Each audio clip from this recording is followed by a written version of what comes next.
nothing to say. Well, you're the one I was waiting on. Anyway, Amy Fuller. Yeah, right here. So, do you know why I'm here? Introduce yourself. I am the HR manager for the chemical and industrial sector. The reason I'm here is I work on the east side of Houston. So you filed a hotline complaint involving several parties here. And basically I'm here because I'm a completely unbiased party because I work with and then I deal with capital and I don't give a speak. So from an outside perspective, I'm coming in and I'm looking at the complaints that you made and we're starting an investigation into the question. You know, you made a face when I said I'm biased, so I can make that later. Your management. Yes. I'll take it as it comes, but, you know, that's a start. Okay. But, to tell you a little bit about me. Now, I know it's a little weird, but you never met me before. I do something. And I just say, you know, I just sit there and talk for hours, and it's not complicated. right. And I will tell you that the reason I am in HR is to help people. I have no personal gain for being in my role. I don't do it for money, I do it for the role, I do it to help people. I'm a volunteer at the hospital, it's not because I'm looking for my family. So I really genuinely do try to help the associates. Okay. Anytime I hear any complaint, I need to take seriously, and I'm not doing it before. I know that coming in here and having never seen you before, and knowing that I'm the only part of it, you really do want that. No, that's not the case now. I only complain outside of here because I didn't want it to remain a local issue. And okay. I wanted to speak outside of the area so that later there could be nothing coming back from corporate saying, oh, we weren't aware of what local people were doing. I was making them aware. Yeah. Because, you know, still to this day, they define harassment and discrimination differently, depending. You know, just like they define incidents and accidents differently. They have their own vocabulary. So I just wanted to get it out there so that with clarity. And when you say they, the ISU management team. okay. Now, do they describe there's something within each other, or do they describe it differently from what you feel, or from what you feel Excel is pushing down? From what I actually perceived from differences in treatment. One issue that I had was with the cell phone. And they knew that when I became a group coordinator, that my wife had cancer. She's in recovery for the past 4 years. But we've been divorced. That's not different. She feels like that's what she needs her presence. But in the interim, she was succumbing to medications and their effects, and she wasn't taking medications that she should have been taking. It caused her normal bipolar state of mind to become even more exaggerated. And when I couldn't get in contact with her for advice, it just gradually got worse and worse, and to the point to where we're ending our marriage, currently. But it all started with the cell phone thing, because when I became a group coordinator, the group coordinators that was in the business didn't have cell phones. They had internet access to work in different areas. And when I became one, those tools were taken away, almost immediately. First the internet, and then the cell phone. And at first I complied after I stated the reason why I was bringing my cell phone. I couldn't do anything about the internet because they had in an area where it wasn't used on a daily basis. Mm-hmm. I'm in an area now where it is used on a daily basis, and I don't have that tool right now. But the cell phone issue, I brought it to the manager's attention, and they told me that no one in the facility would be allowed to have cell phones. But gradually, they integrated another sector from HP campus into the warehouse. And this group of people, several, and more after that, they had privileges that we had just signed off on that we wouldn't violate. Like last year, they had to sign papers saying that we would adhere to the policy. And I put that off for as long as I could because I knew that they were being prejudicial in the application of those policies. Because they said no smoking, no food, no cell phone. But yet you had that group of people within the facility that was taking all those privileges. And you got other fellowships yet? They told me that they were contract workers. And initially, I took it, for what it was. But, you know how when people see other people doing things, the effect of associates at that point, being these other group of just regular associates, bringing cell phones, they start bringing their cell phones in, so the management has to enforce it, more to it. And I got to the point of corrective write-ups. And I continued to bring mine in until I got a corrective write-up, which is due to expire in June. Because I was vehemently opposed to that kind of treatment. I had a legitimate concern, and I felt like I even introduced ways in which you could bring in a cell phone policy, and all of that was dismissed. What do you mean ways in which you could bring in? How documents showing how cell phones could be used properly in the workplace. Okay. And with mutual respect, and it's the whole document. It's like a couple of pages, and it was totally dismissed. No conversation. It's just our ways on the highway type of thing. And once I did get the write-up, I spoke against that too, and it's still in my file right now.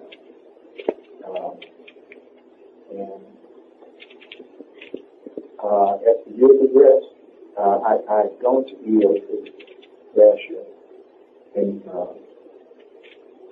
that was July, after my manager, who had given me the corrective, was terminated. And you went to the EOC after the manager was terminated? Yeah. Because that was like within a month. He had gone on vacation, and when he got back, he didn't have a job. And my supervisor had gone on hiatus, with my immediate supervisor, and they were being replaced by other people.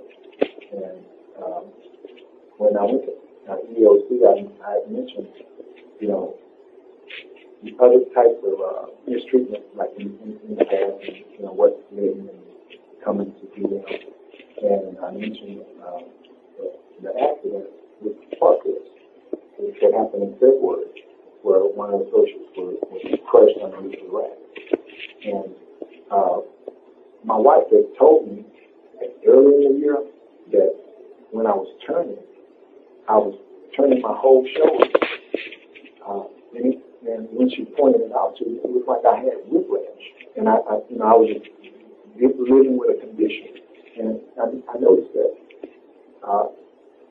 when I didn't ride the wheel as much, I could turn my neck freely, and there was no pain in my neck and my spine. Is that you?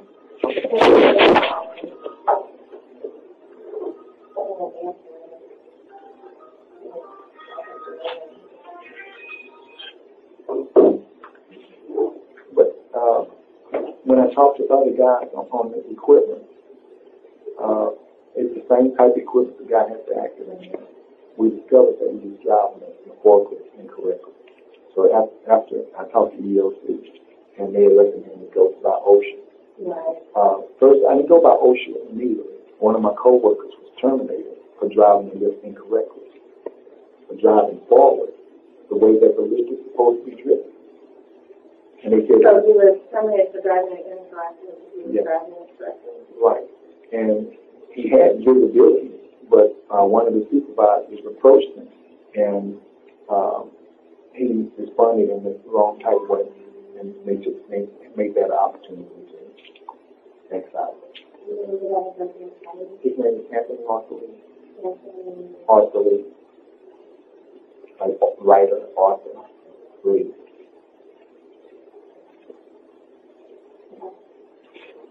And, well, that's his case, but I'm not going to get into that. But when I went to Ocean after his incident, incident, and what we refer to it now as, I learned that the piece of equipment that we were driving, we were supposed to be driving it forward. And when we were being instructed incorrectly to drive it, and during that and it went to driven forward. Some things right here, like they're both forward that way, but some of it is here. And what they had us doing was turning around like this, with good face, off of the dead man and everything incorrectly. And holding his throttle incorrectly.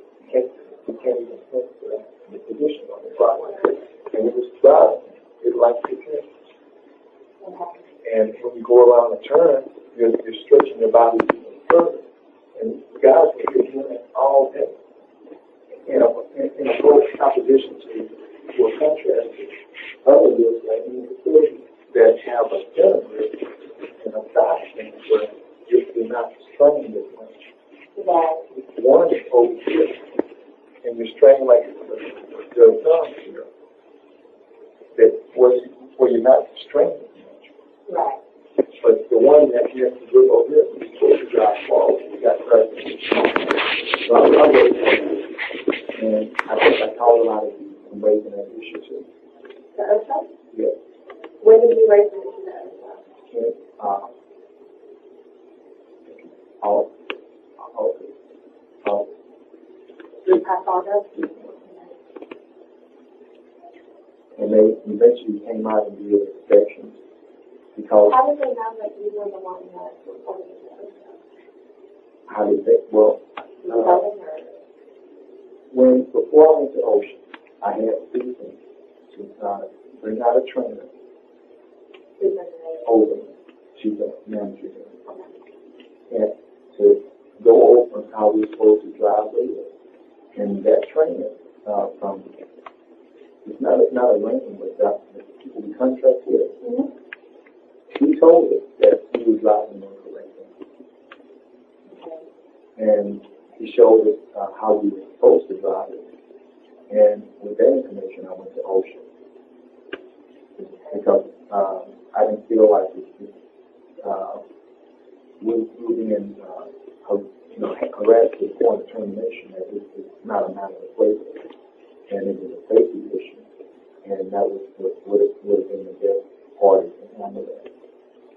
Okay. Before you called OSHA, after the trainer had verified that you guys were doing the contract? Susan had taken off a couple of days, and I had another manager come on board, and he wasn't familiar with it, and I wasn't going to be pushed under the rug. Right. And because a lot of the accidents on that particular piece of equipment was due to that issue. And because only with a decent lift, with the center position, there was only 3 of those machines here, and they were in one specific area, right there in the well. And when OSHA came out, the management team directed OSHA just to that one area. And I observed it. villages. They've been touring the whole warehouse. They have a prearranged area to address that issue. And all of the equipment that we got incorrectly was in different parts of the warehouse. So I had to clarify that to OSHA and send those documents in on the different types of risks in the facility and how those particular risks were assigned to those areas.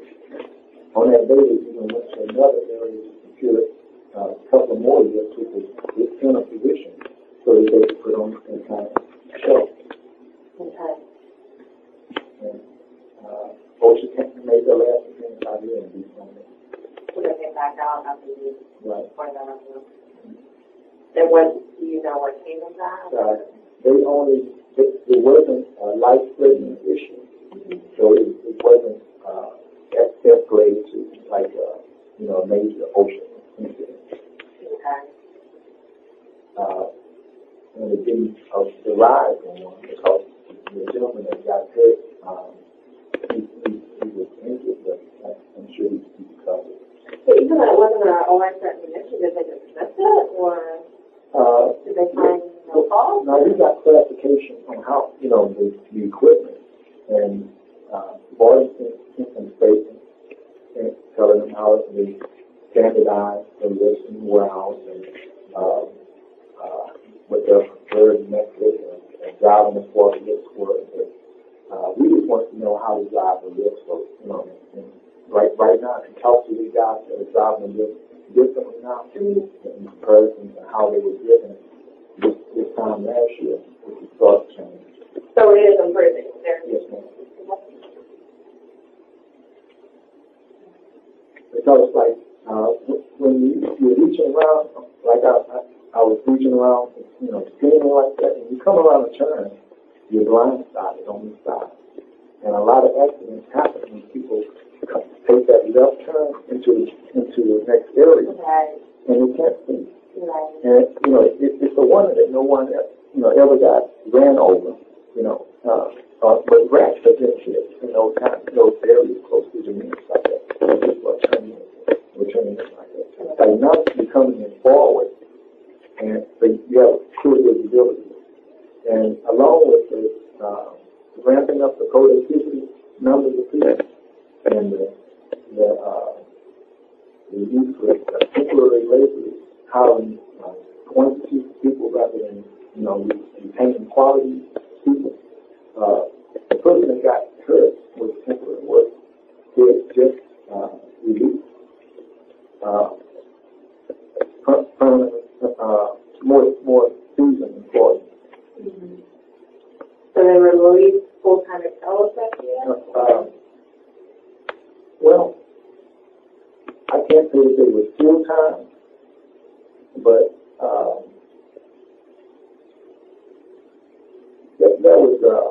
there's always been like this turnstile effect of workers coming in and workers going out, and recently there's been a decrease in exploitation. People being funneled out to different kinds of ways, and different kinds of ways. I like to discuss it. I remember people getting excused for not submitting to drug tests when there was an accident, and other kinds of policy infringements that would have normally been bypassed, but it's like there's been a need even up to this day to weed out more and more with time. So they're weeding out the people who've been here a while? Yeah, right now, I have on the books right now 3 occurrences, not 3 occurrences, but 3 corrective write-ups, and that two of them have been in the past month. Okay. One was in January, and it was dismissed because I was accused of deliberately damaging products, and I asked it to review the film. Mm-hmm.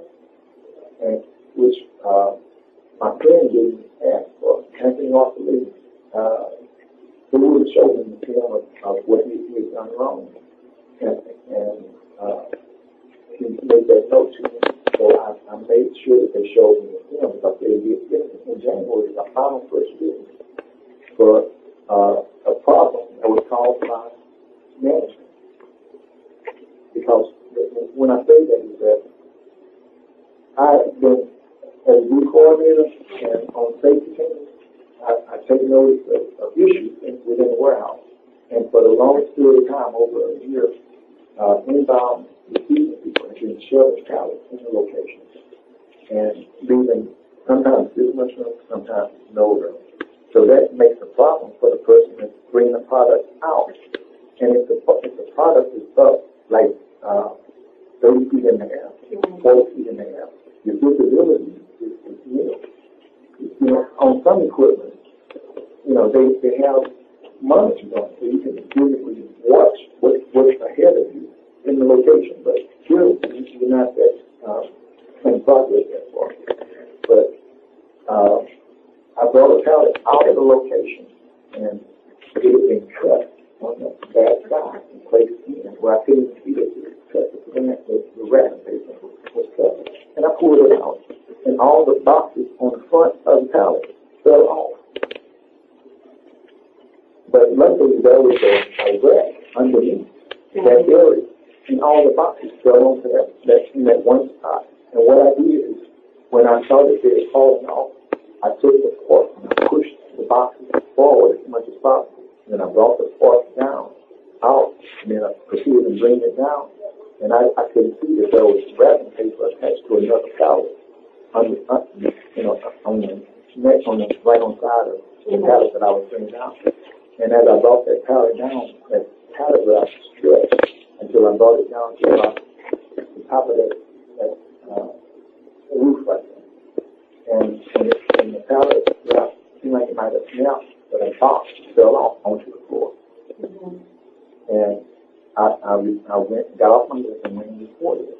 Now, what they did is they loaded up as an accident, and then they took a drug test. And it was about 3 days. I came back after 3 days, and they didn't want to pay me because they had changed the policy of paying people after they sent them away on the drug test. In the past, they had always paid people, but recently they've been attributing the fault to their associates.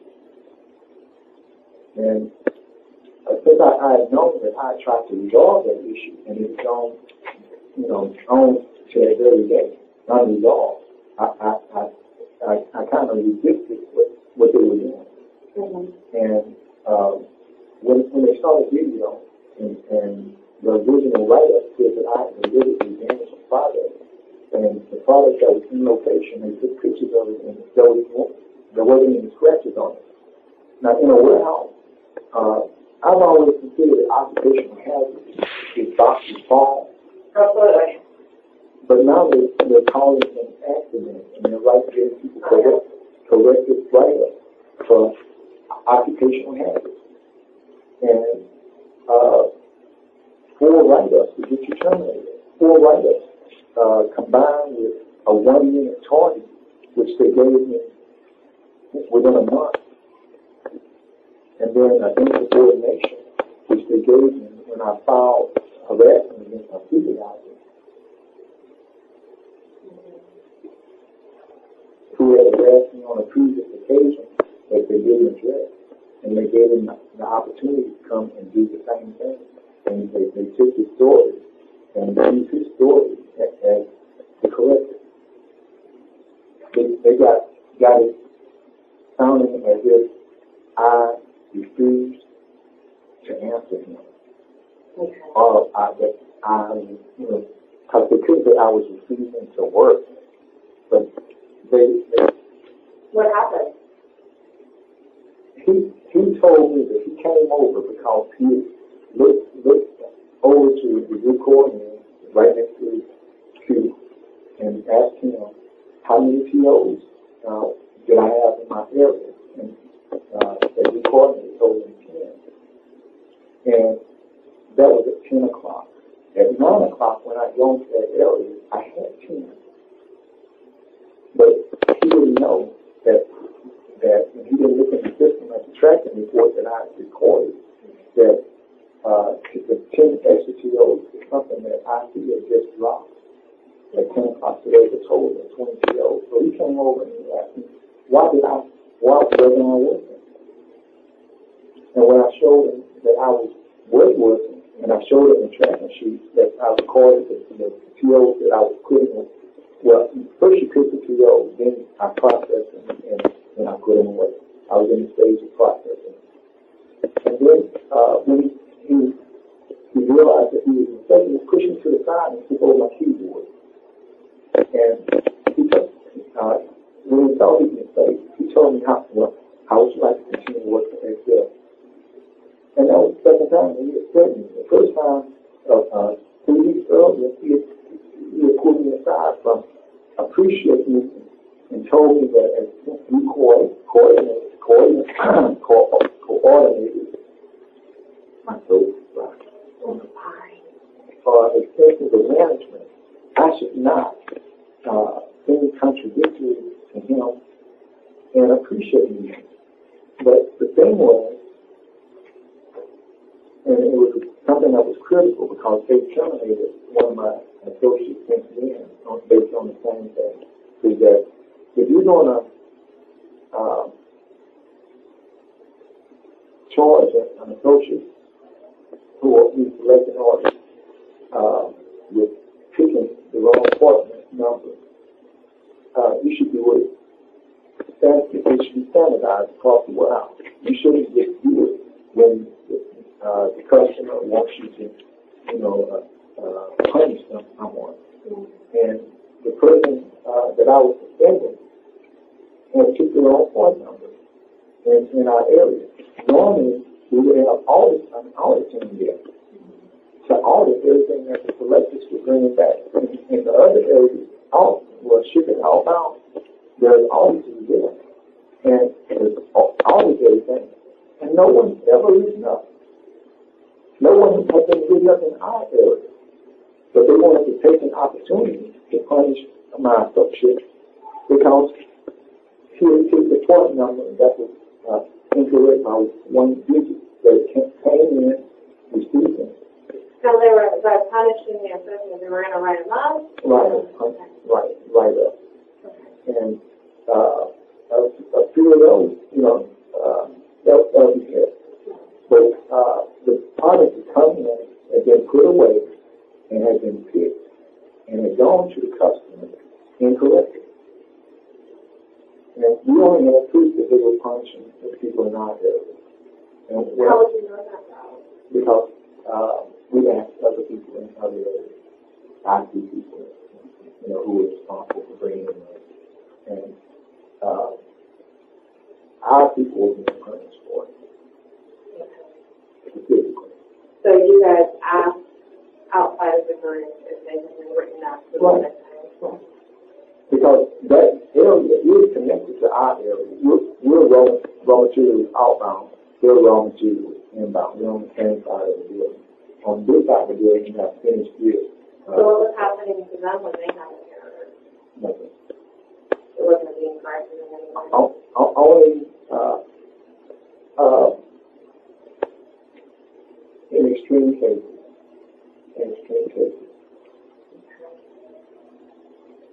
But what? I'm sorry to interrupt you. I'm trying to get it all. The one punishment, who was the one who was doing the write-up? Well, the supervisor is this brought in. Dennis Smith. And he's the supervisor who issued me 3 this year. And he was brought in August after I'd gone to Ocean. After the cell phone incident.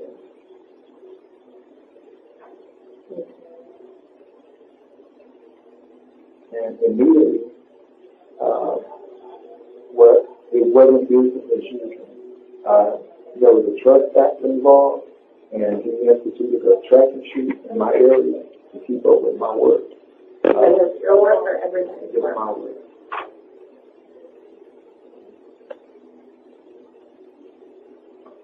Because on the other shift, the new coordinator in that area wasn't required to do it.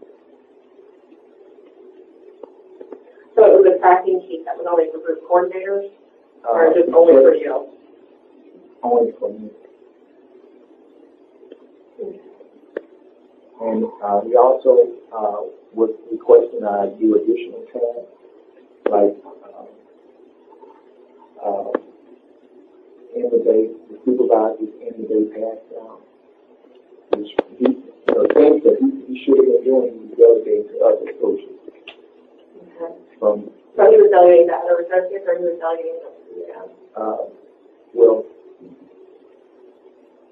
that was just the pass down. He made it solely the responsibility of the group coordinator, Dex was not done in the past, but it became his duty at that point. Okay.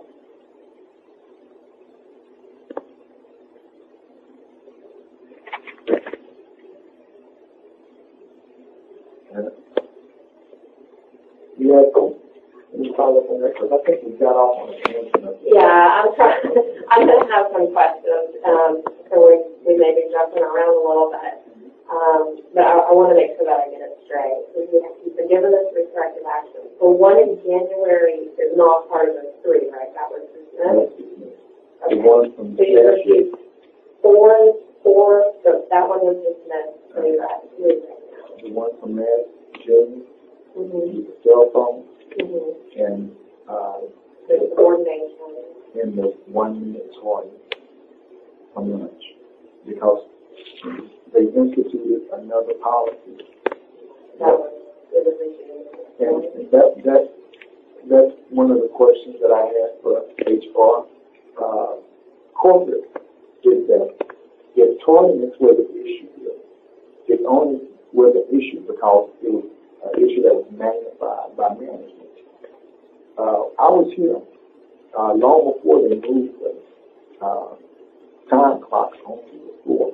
It was done by Jim Smith when he got here. And I made points about that right as it was happening, that because I saw unfairness in it. Because to this day, you have people who are clocking out here that are getting the sole benefit of a 45-minute lunch. Well, you have people that clock out here and that they're getting less than 45 minutes. And when I brought that up to Meredith, and I told her that that was unfair, because it was violating our due process and equal protection under the policy. Because she had brought out that she was accountable for making sure that the policy was constant and all consistent. And I told her, I don't see any consistency between 45 minutes and less than, going all the way down to 30 minutes. So the time clocks are 15 minutes off? No, ma'am. Where the clock is placed here, and when you come back, when you come through the metal detector, like if the group goes. So you're losing time in the walk from one time clock to the other. Yes, ma'am. Okay. And the hold up here with the metal detector. And when you come back, that's even more time in comparison to the people who are right here. There was no issue with tardiness and occurrences for lunch when the time clock was in the break room. And if people were using that freedom of that responsibility, they should have been addressed with each person. There should not have been a across the board. I see it as a bad way to treat people. And the policy, it was implemented across all of Excel. Right, but were they aware that there's different placement of those boxes within facilities and that there's not equal treatment? In that case, the people here should only get 30 minutes. If you've got a 15-minute grace period to walk, from the floor.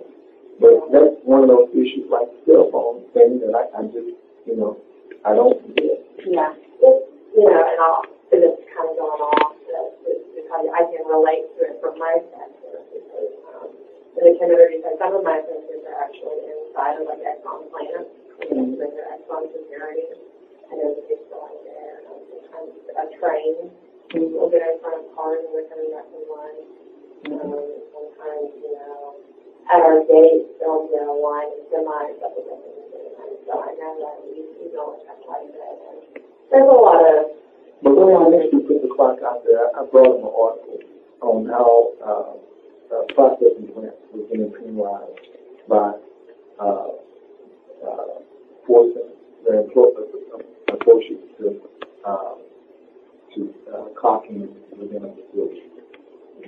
They would don their uniforms in one area, and then they would go into the facility, and they weren't. It was like they should have been on the clock when they put their uniforms on, or when they were at one point in the facility.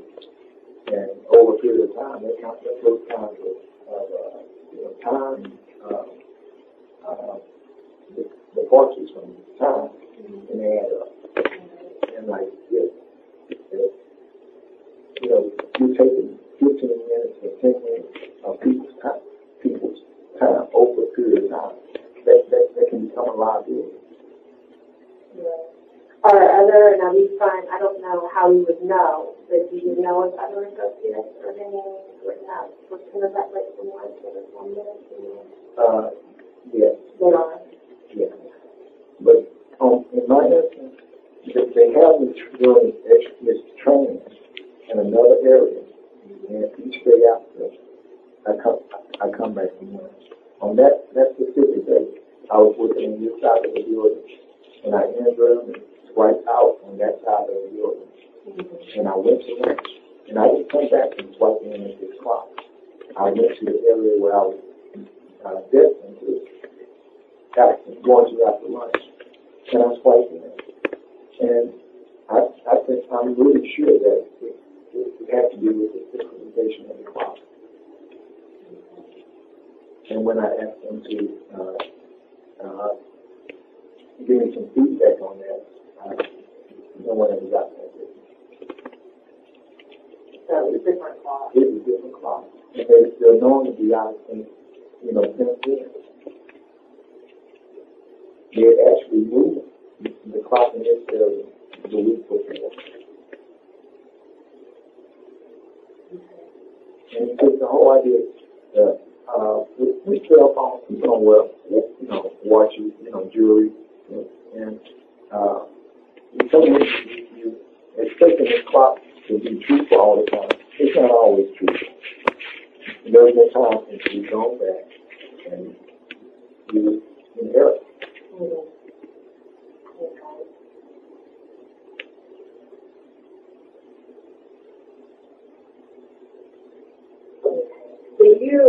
You relate that to harassment directly, right? So I want to know why you still go right up with talking and everything. Because I will investigate, the clock being synced in and how that's being communicated. We'll look into that. But that is a different issue than harassment. So I want to know why you feel like that. It was after I reported harassment. Okay. I thought it was retaliation. What did your report contact do? On my same supervisor, when they pulled me aside, I got the tree shift. Okay. So after the tree shift and you send it to your team, you claim harassment. I don't know who did you complain to? HR. So you complain to HR. They never got back to me with that.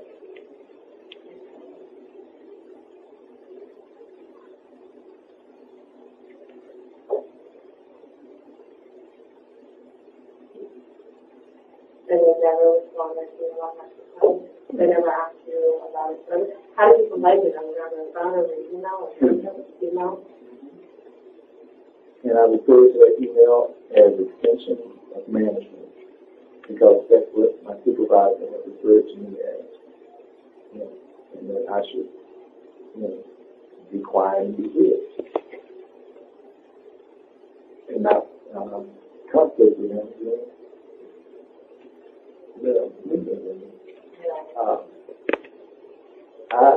Everything. Now, he pulled you aside. He didn't tell you that in front of the other associates. Right. So he pulled you aside Right. and told you that. Right. What about that was harassing? Because he is threatening with termination. Okay. Yeah, how would I like to continue to be a group coordinator in automobile outbound at FedEx?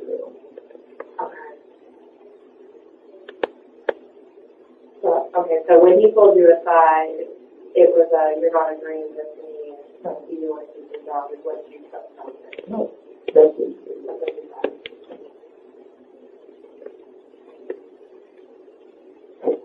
I mean, and do it again the next time. And for him to come back and put us in those same kind of conditions where it's my word against his word, that was setting me up for failure.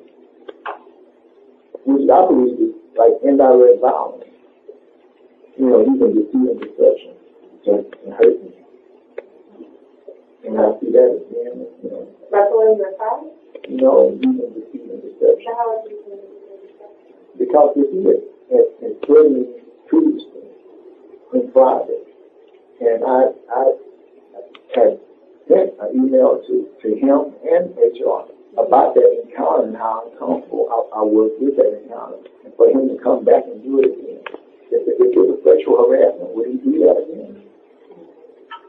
I mean, and when they gave me that insubordinate corrective based on that, I'm saying if he had raped me, would you have him in her questioning him and overseeing your interrogation of me? It was really, uncomfortable. Just be sitting there and being judged and, and observed being judged by the person that was harassing me. And it's like, I expected that they probably thought that I was, blurt out of profanity or something like that, getting violent or something like that. That's the kind of stuff that they brought me into. And, with no expectation of why I didn't know why I was coming here today. Well, you called. Right. Call back. Right. I did, and I contacted Mr. Handy last Friday, and he wants to speak. He still wants to speak like 3:30 today. Okay. You're scheduled to talk to him. He was sent me that email at lunch at 11 o'clock. 11 o'clock today? Well, that's when I got it after they sent it about 9:55, 10 o'clock. So he's familiar with all of this that's going on. Mm-hmm. Well, actually, I requested that he investigate discrimination and harassment. I sent him an email before I contacted you. And after I talked to Meredith, and after she said,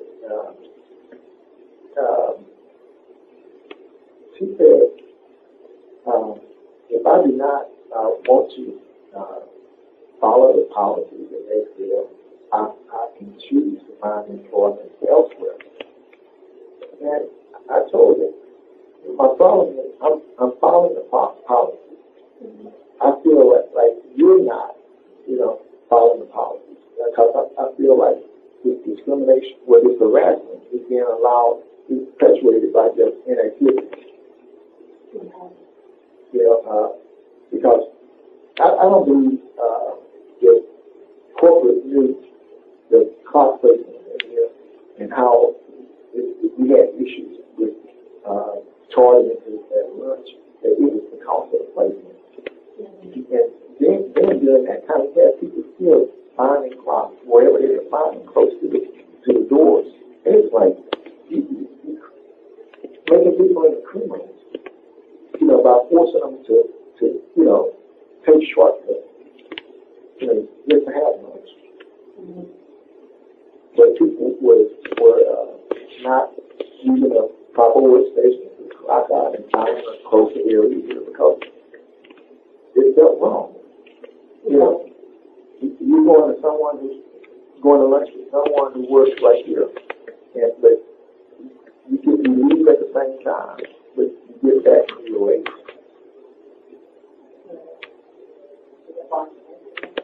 But that's something that we hire, and I'm not saying it's right or wrong, but I just want to make sure that I want to clarify we're looking at it. I saw it in policy where it was updated. No, I understand that, but I want to make sure what we're looking at is a situation whether we're affecting the entire workforce or we're targeting you. That's what I want to look at. I want to know if you feel like you're being targeted. And with the clock issue, what I'm hearing from you is not knowing you're being targeted. The thing about it is that I feel like a lot of the treatment of associates here is based on the complexion of the associates here. We're predominantly non-white environment, and traditionally people have looked at Texas with non-white people in Texas and the South as being backwards, and that's the way that it's coming off to me that we're being mistreated because we're perceived as being not as bright, not as do justice. When I mentioned due process and equal protection of the law to her,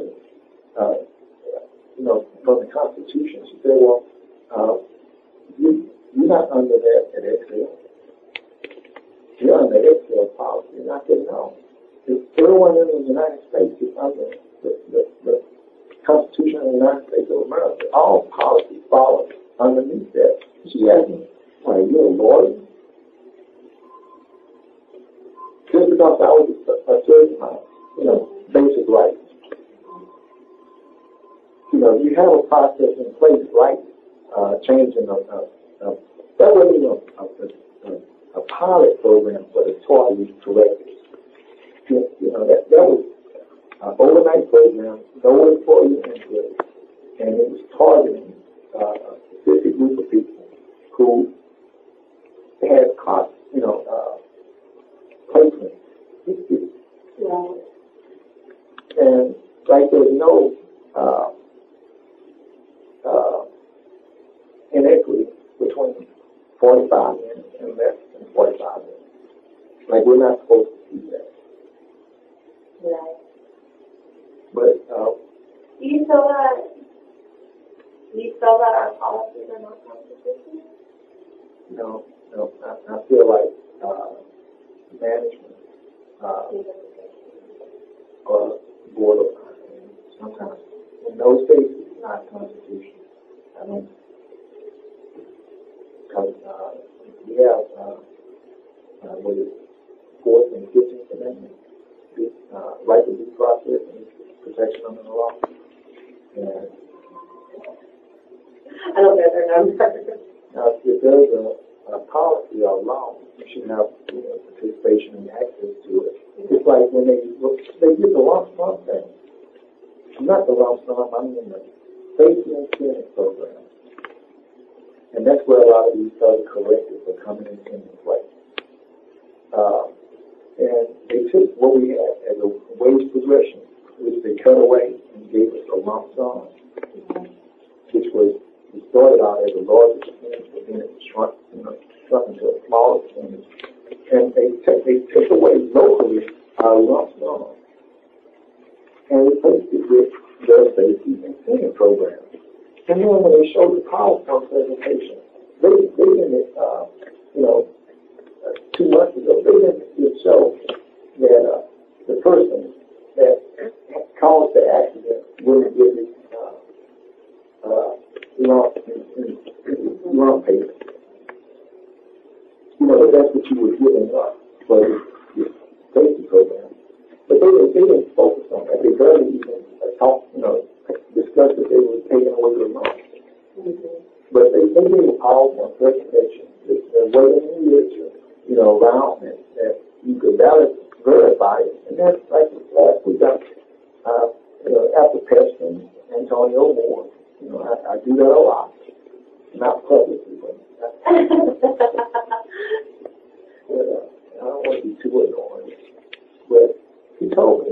pretty powerful and critical. You know, so it's not standardized, but it's subject to manipulation. Let me ask you that. Do you still, because you named Barton, Antonio, and Jonah, do you feel like you've seen the policies in writing, and you're seeing how they're implemented? Do you feel like those three guys are harassing you, or targeting you, or discriminating against you, or do you feel that in management as a whole, there's putting policies in place? Well, that's why I was going outside of the box to see if that's a corporate decision or if it's a local arrangement. Right. And a lot of the things you're telling me are our corporate decisions. So that's why I posed that question. If it's being laid out. It's a cell phone issue. Is that a corporate arrangement? No. The cell phone is going to be specific. I don't know if that's a... Because I just saw Brian in the office, when I went up that station. And he was in office with Mary and Antonio. And he told them there wasn't supposed to be any, this is after I got to correct it last year, there wasn't supposed to be any cell phones in the warehouse. And the next week, Antonio replied to me in an email and told me that those phones that people were using back there were these phones. Yeah. And they're not. They're personal cell phones. These phones are paid for by the customer or the contractor. Those people are still to this day using personal cell phones. And that's a basic untruth. So when am I supposed to believe or trust what they're saying? How do you know these phones are the phone? We have external associates back there that work with them, and when they brought the point up, they were allowed to bring their cell phones up to a good amount of time, and then they were refused. But these are the contractors, correct? That have the phones? Correct. And that's why I made. We don't have minimal control over that. That's why I made sure of the reason behind the implementation of a cell phone policy. And if it's for security, safety, and productivity, that applies across the board. And in the writings that I sent them and on how to implement a cell phone policy, that was all included. It was totally consistent, no exceptions.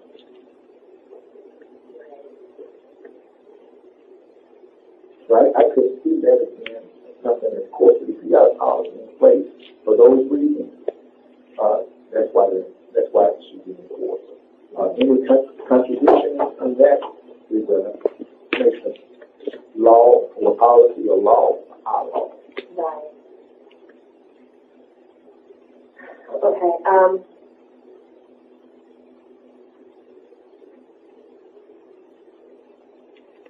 Now, the last written warning that you received, is that based upon nation warning?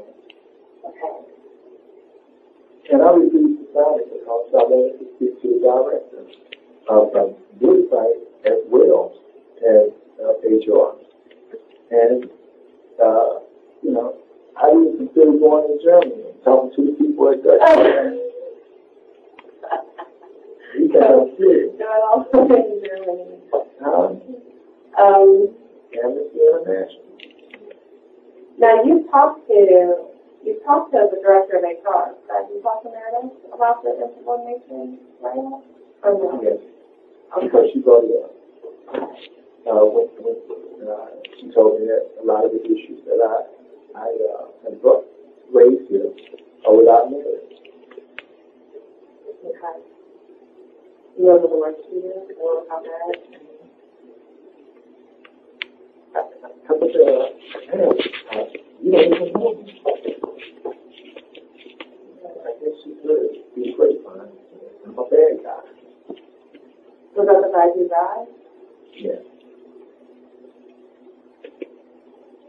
Because when she walked up to my workstation, not in private like this or anything, she said, well, I got something. I just basically, needed Chris Handy's contact information. I didn't know what it is.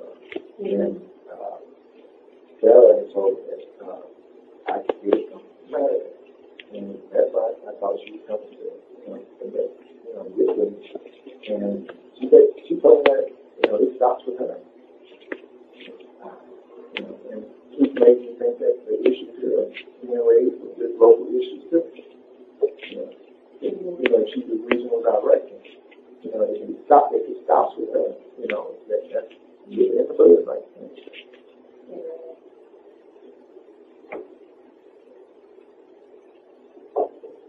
And you told Chris about all of this? Or are you still waiting to talk to him today about it? Yeah, I told him about Mary. That's going to be fun in such a meeting. Okay.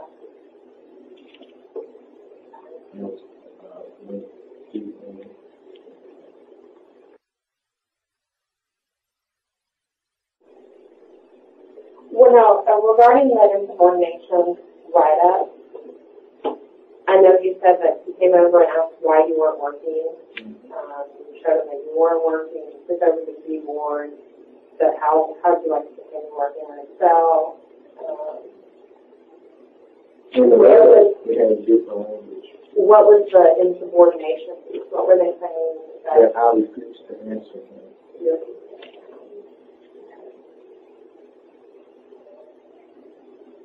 That he allegedly said, what he did. And you're saying that was not.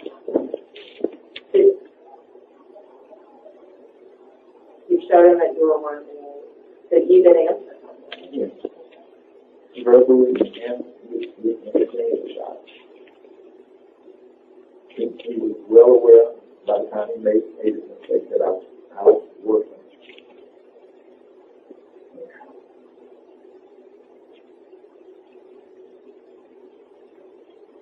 I'm still losing what possessed him to even come there.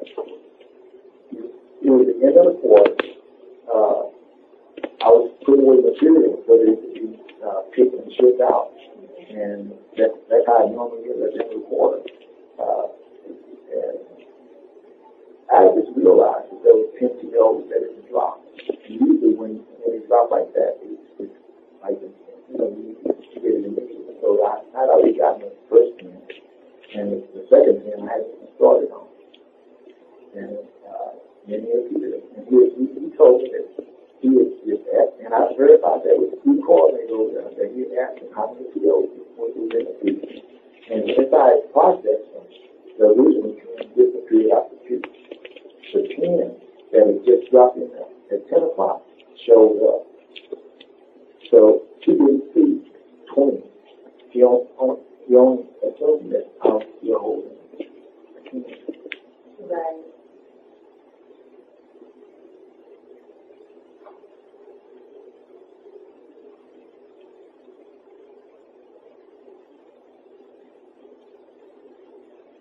What is Barton's role in all of that? Overseer. Okay. So with all of these, you feel like he's played a role? Has he said anything to you or responded to you in a way that you feel like alarming or? That it's like 2 + 2 = 4. And you know it. Don't tell me that it's other than 4. And he knows that those practices of cell phone, the time clock, there's some contrast, but he wants to lump it into it. That's Excel policy. And my thing is, he questions those in authority, and just like they hold us accountable, you have to hold them accountable too. If I see that they're not users, what's going to be users? I have a recurring dream that I'm speaking and nothing's coming out. So when I'm awake, I want to make sure that I'm talking.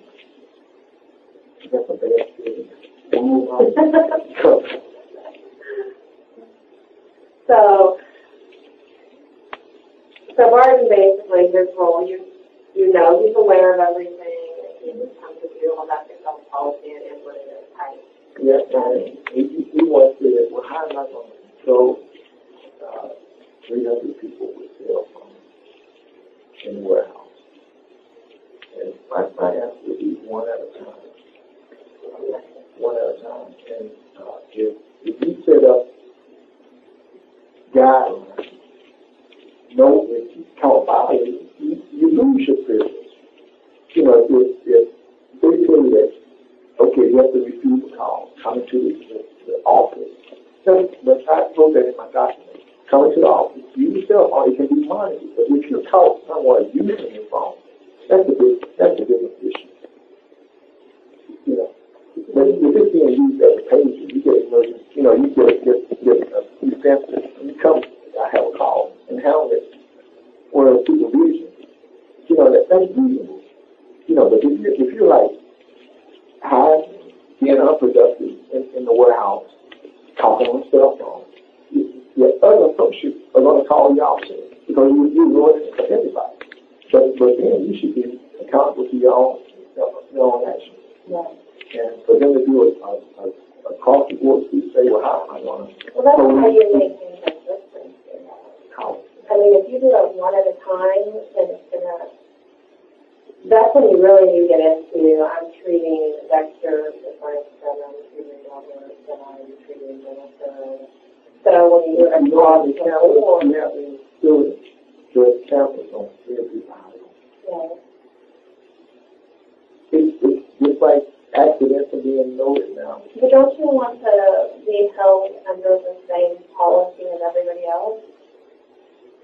I mean, don't you feel like there should be a flat across the board rules and policies of everybody's standards that everybody tells you instead of just handling each person? Yes, I will. And that's why it's a contradiction when the contract workers are brought in under different rules.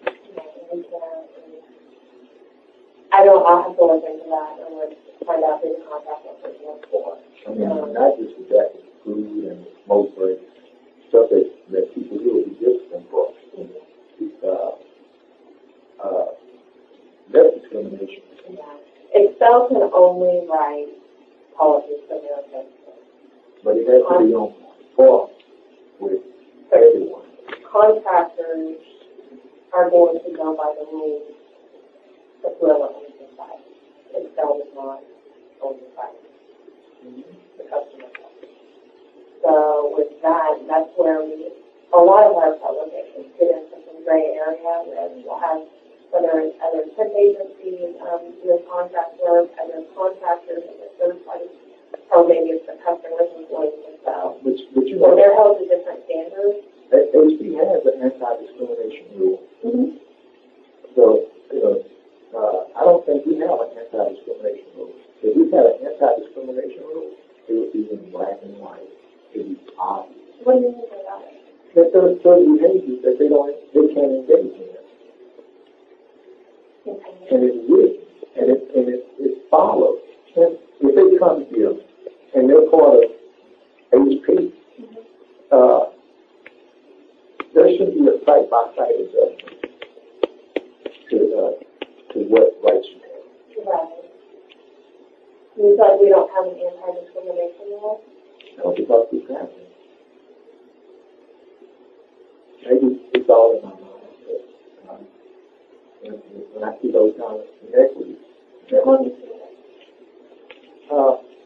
it's like, here they don't want you to use the N-word, but in a lot of ways they treat you like N-words. And unless you're an N-word, you might not sense it. But it's there. It's like my mother used to go to the general store and get cans of peaches and dresses for my sister. And they might be missing anything, or the cans might be rusty. And she would say, well, those are N-word products. Those are products designed specifically for N-word. My suggestion is, when you get older and someone tries to sell you an N-word product, then don't buy it.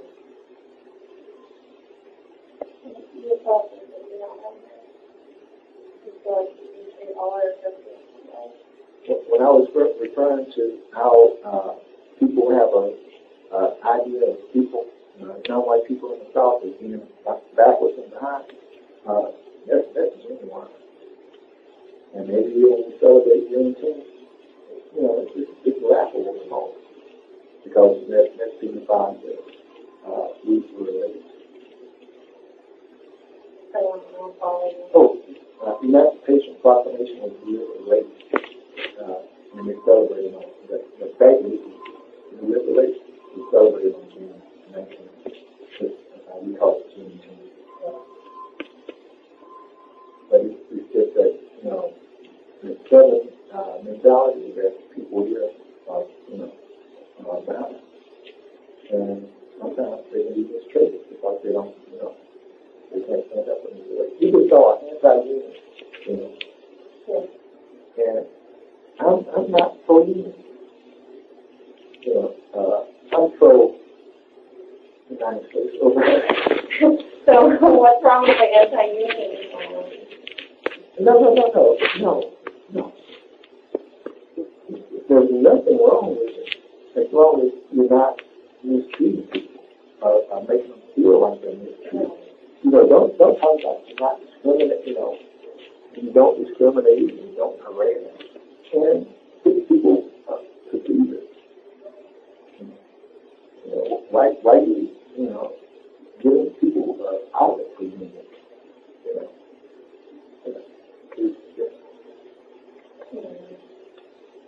The union video, it just came out in every site across the U.S. All 400 locations are watching it.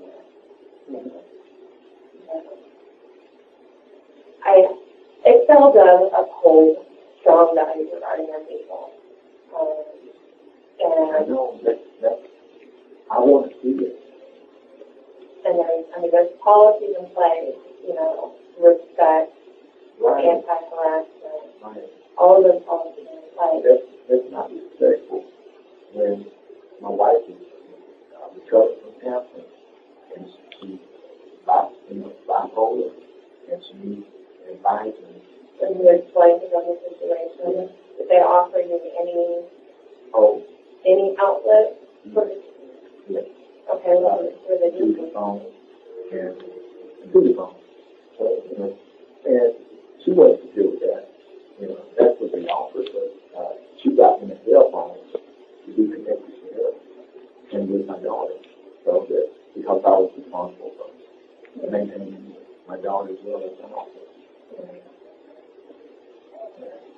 But they did try to. She tried to call it the line, and it was frustrating. She's on reasonable accommodation, and she couldn't even go into work. Couldn't work around people because of her mindset.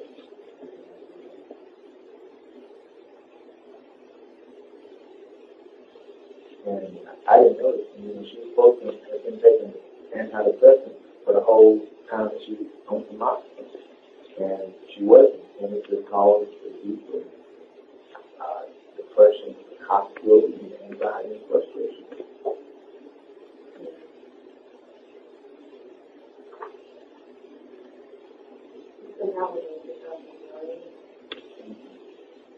Oh, what?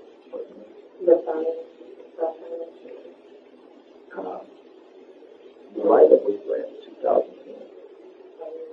It began in 2009, after I became group coordinator in 2008.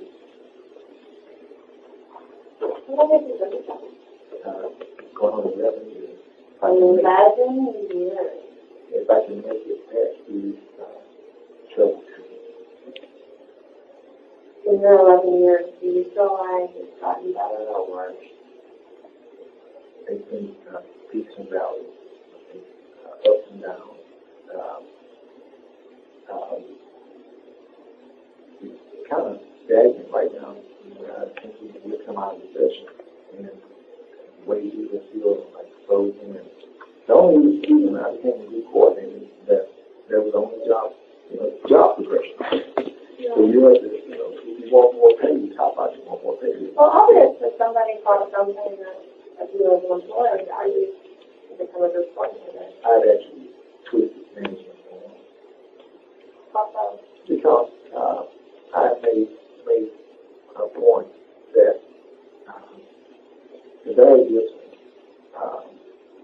and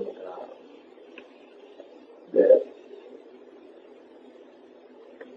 the area where I was in, it was needing a new coordinator, and there wasn't any assignment. And after I suggested it, she brought in somebody from campus without posting a job. And my coworker, I disagreed with it completely and refused to help train the man. And I went on the training, but I wanted my due when I had due. And if the job was supposed to be posted, I wanted it posted. But when they posted it, they didn't relocated that person from campus to another area and gave me an improved coordinator position. And then after that, internet access that I had prior to being a group coordinator and the phone access that I had on becoming a group coordinator was taken away. And the way that the internet access was taken away is I got an email from IT, and they told me not to move the printer that was at my station. And I moved the printer, put it on top of the file cabinet. And because they wrote and said it was in a bad location, dangerous, footprint, whatever. But I cited like 7 other areas in that part of the warehouse where printers was on file cabinet. Other things, the same kind of position. And after I, pointed that out, internet standpoint.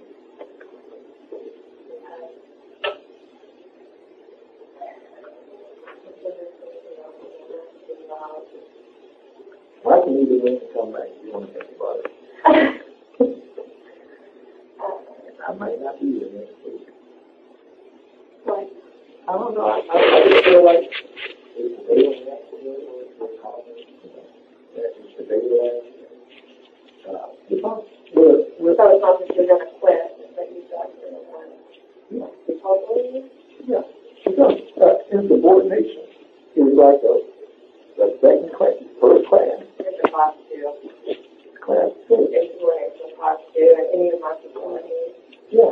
Somebody's like to do Yeah. That's at least the final record. Yeah. And, I just got the file written in January, and it was dismissed. And it's just like the same person is just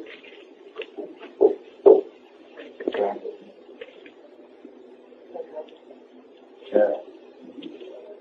So go on. Oh no, I'm sorry to make myself look for it.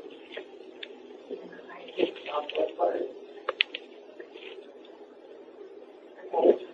I think that's all that I have for you.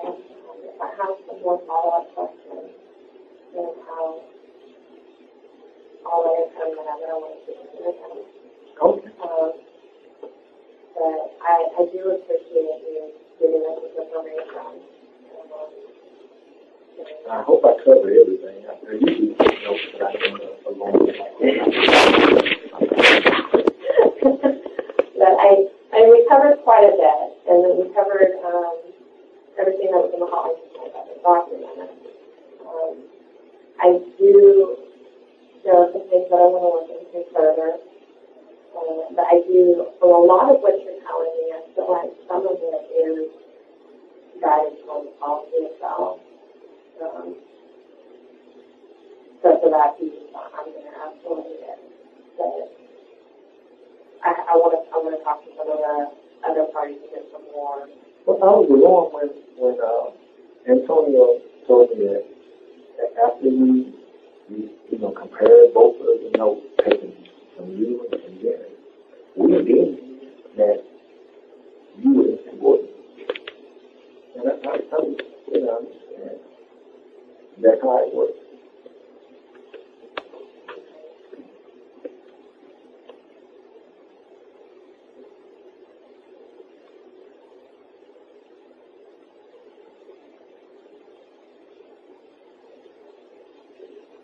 Are there any witnesses to that?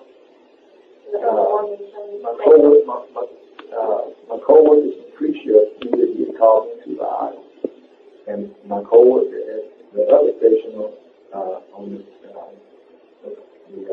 when I went to talk, I accused him of harassment. He came over right after the meeting left and said, "Well, what are y'all that about?" But then when I asked him, "What did you say?" I didn't. Who was that? This girl. This girl.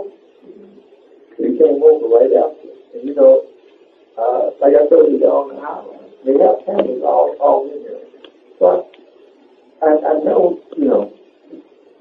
that it's possible to have it on camera. Mm-hmm. And but if they had it on camera, they would see him pushing away from my keyboard, taking it over, looking up his screen, and running back to the other side. He came over and went back. So I'm still trying to figure out why we even over there. Well, he's coming to the supervisor. He doesn't have to have a reason to know that. Right, but if he asked, and then his first inquiry is, why haven't you done the work?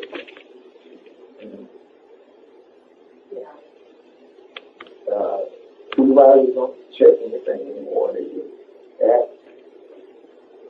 Right. I would like to be sure before I ask. I wouldn't just run out from on my own. You had all the tools available on the other side to find out exactly what I was doing.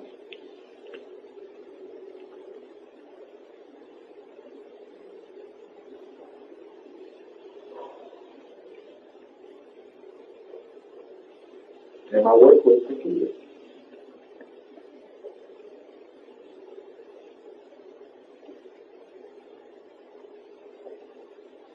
And I hadn't been through insubordination before.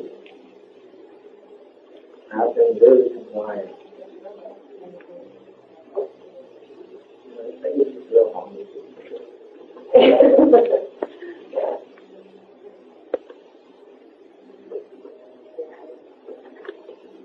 Is there anything else that you want to bring to my attention? Or to the organization that has one? No, you've got all of it. Okay, let us look into it further. I know that you're going to be talking to Mr. Davey today. Now. I try to get a nap in. Try to get a nap in. We'll continue to investigate that. Okay. And let you know. It'll be fine. And don't think that they weren't too pleased about the college.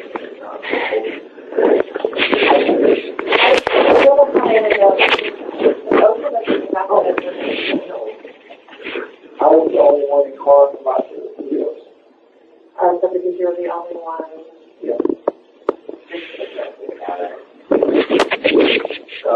They rolled out the trainer in my request. Well, from what I'm hearing, I mean, if you guys were doing something incorrect and it was corrected, then that's Maybe I need to get a haircut and get some doctors and a nice polo. Stop it. Take the roster for it. It was just all about my I don't see myself as manager looking like this. I'm going to have to shine.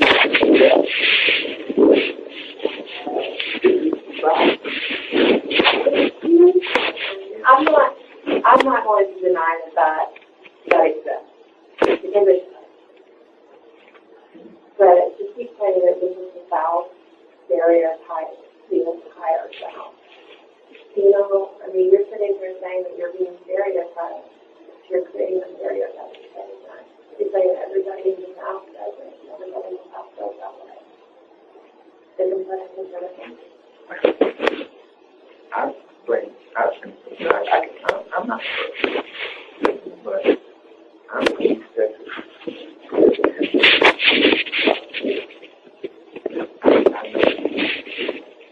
And I know. Are you coming out? So pretty girl. But I'm from and I find it very, it rubs me the wrong way when people assume that everybody in this house has one.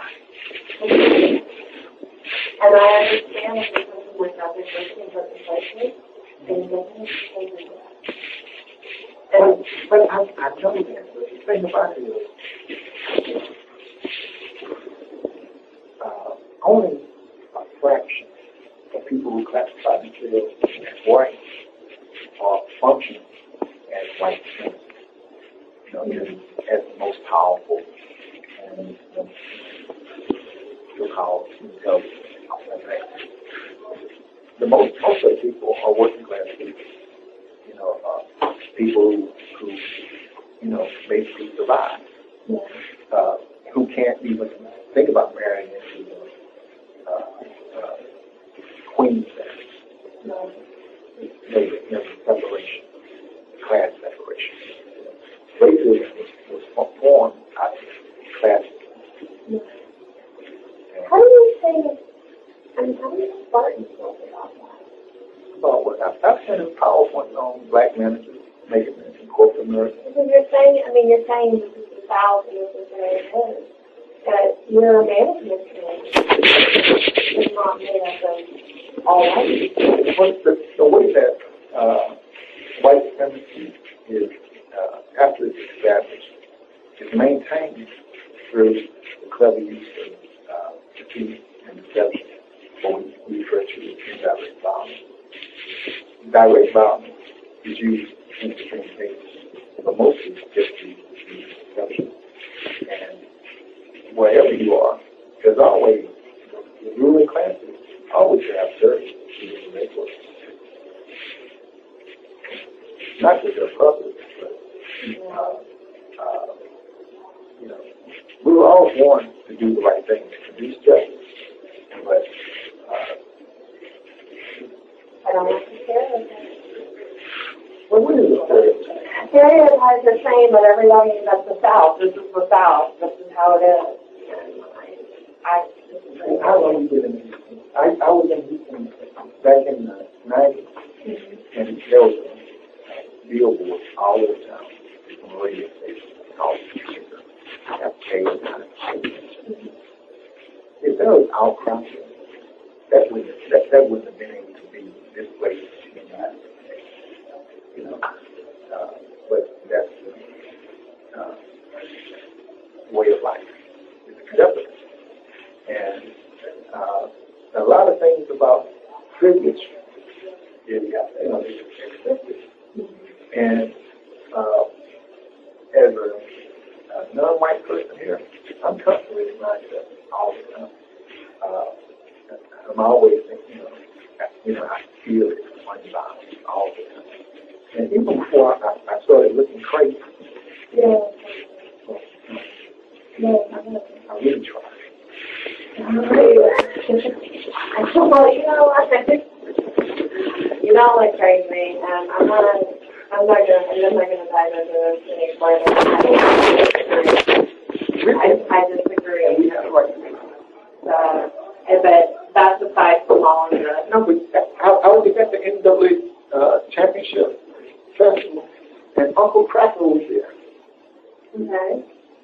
Uncle Cracker. And now, to me, that could be construed as a, offensive word. But here's the mainstream artist, and I was thinking, what is an artist doing? Uncle N-word. That's a valid point, but that's not a South issue. I mean, even though he's from the South. Country and Western. Country and Western Day. That's what he said. But even though he's from all over the country. Right. I know. They call it. And that's where the stereotype is.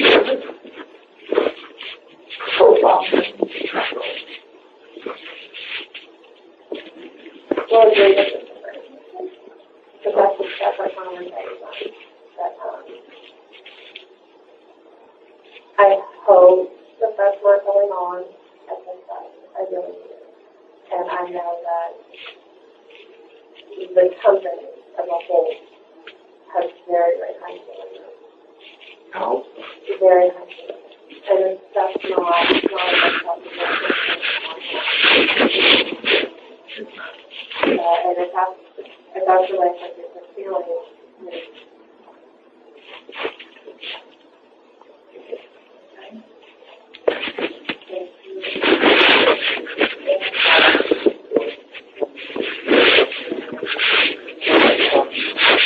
when everybody will. I think it's